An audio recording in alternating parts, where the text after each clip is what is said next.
ABB કંપનીના store રૂમમાં મૂકેલા 32 લાખના કેબલ ચોરી થયા. મકરપુરા પોલીસ સ્ટેશન ખાતે ગુનો નોંધાયો.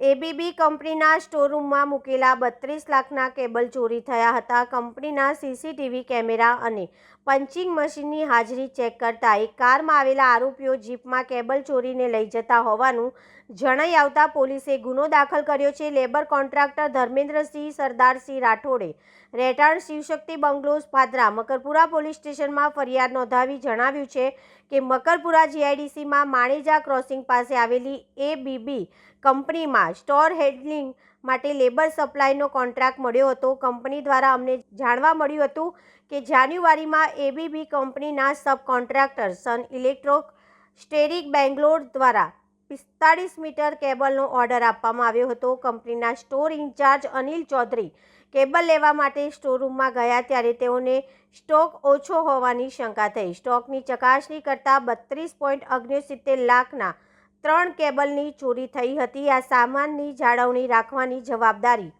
અમારી પ્રથમ પેકર્સ નામની કંપનીને છે.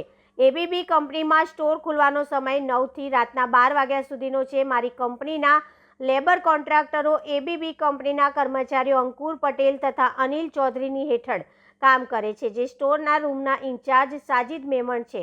એબીબી કંપનીના સીસીટીવી કેમેરામાં જોતા તેમજ પંચિંગ મશીન ચેક કરતા એવી હકીકત જણાઈ હતી કે ગત 4 જાન્યુઆરીએ સવારે 5:53 થી 7:30 દરમિયાન કંપનીની કોઈ પણ પરવાનગી લીધા વિના એબીબી કંપનીના વેન્ડર યાદવ રોડ કેરિયરના કામ કરતા માણસોએ કારમાં આવીને સ્ટોરની પાછળના પતરા હટાવી અંદર જઈને કેબલ લઈ આવી પાછળના ભાગે ઊભેલી જીપમાં મૂકી દઈ અને ગયા હતા અને ચોરી મામલે 6 લોકો સામે ગુનો નોંધી આગળની તપાસ હાથ ધરાઈ છે.